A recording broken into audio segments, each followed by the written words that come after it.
Hi. എൻ്റെ Sunday school പാഠപുസ്തകത്തിലെ 18ാമത്തെ പാഠത്തെ ആസ്പദമാക്കി ഒരു കുഞ്ഞു കഥയാണ് ഞാൻ ഇന്നിവിടെ നിങ്ങളുടെ മുന്നിൽ അവതരിപ്പിക്കുവാനായി ആഗ്രഹിക്കുന്നു. എൻ്റെ കഥയുടെ പേരും പാഠത്തിൻ്റെ പേരും ഒന്ന് തന്നെയാണ്. ആ പേര് ഞാനൊന്ന് പറയാം. ആരോഗ്യമുള്ളവർ ആയിരിക്കുക എന്നതാണ് എൻ്റെ കഥയുടെ പേര്. യെഹോയാക്കീമിന്റെ വാഴ്ചയുടെ 3-ാം ആണ്ടിൽ യഹൂദന്മാരുടെ രാജ്യമായ ഇസ്രായേൽ എന്ന രാജ്യത്തെ പിടിച്ചടക്കുവാനായി അയൽ രാജ്യത്തുള്ള നെബൂഖദ്നേസർ രാജാവിന് ഒരാഗ്രഹമുണ്ടായി.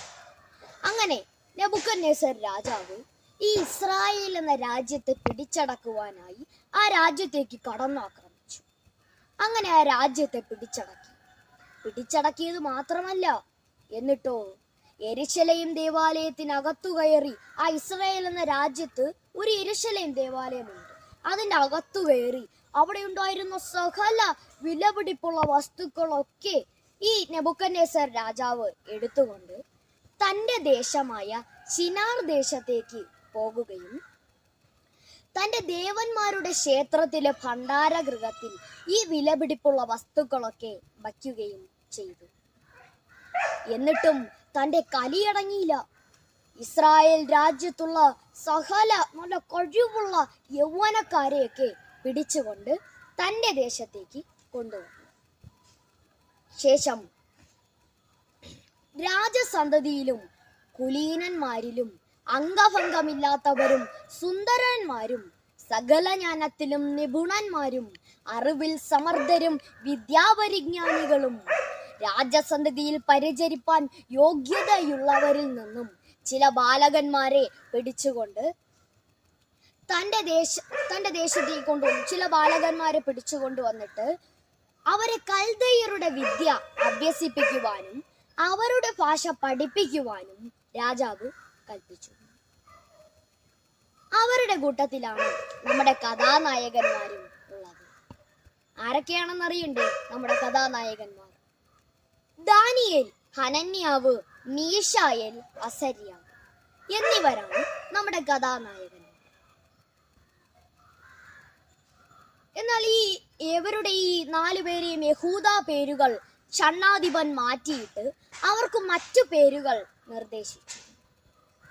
ദാനിയേലിനെ ബേൽത്ശസ്സർ എന്നും ഹനന്യാവിനെ ശദ്രക്ക് എന്നും മീശായേലിനെ മേശക്ക് എന്നും അസര്യാവിനെ അബേദ്നെഗോ എന്നും പേര് വെച്ചു. അപ്പോൾ രാജാവ് പറഞ്ഞു, രാജാവ് കുടിക്കുന്ന വീഞ്ഞിൽ നിന്നും രാജാവ് കഴിക്കുന്ന ഭക്ഷണത്തിൽ നിന്നും ഇവർക്കും കൊടുക്കണമെന്ന് രാജാവ് കൽപ്പിച്ചു. പക്ഷേ ഈ ആഹാരമൊന്നും വേണ്ട എന്ന് നമ്മുടെ ദാനിയേൽ മനസ്സിൽ നിരൂപിച്ചു. എന്നിട്ട് തങ്ങൾക്ക് കഴിക്കുവാൻ പച്ചക്കറി ആഹാരവും കുടിക്കുവാൻ പച്ചവെള്ളവും കൊടുക്കണമെന്ന് ദാനിയേൽ ആവശ്യപ്പെട്ടു. അങ്ങനെ 10 ദിവസം കഴിഞ്ഞ് ഈ 4 ബാലകന്മാരെയും രാജാവ് തൻ്റെ അടുക്കൽ വിളിച്ചു കൂട്ടി.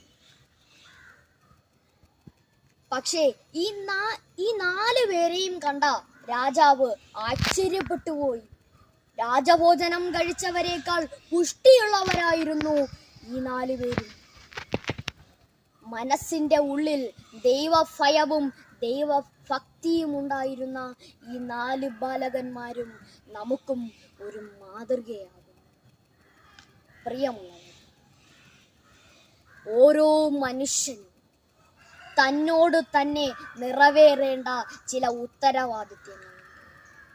അതിലൊന്നാണ് നമ്മുടെ ആരോഗ്യ സംരക്ഷണവും അമിത ഭക്ഷണവും അരുതാത്ത ഭക്ഷണക്രമങ്ങളും. മദ്യത്തിൻ്റെയും മയക്കുമരുന്നിൻ്റെയും ഉപയോഗം കൊണ്ടും അനേകർ രോഗികളാകുകയും അകാലത്തിൽ പൊലിഞ്ഞു പോകുകയും ചെയ്യുന്നു.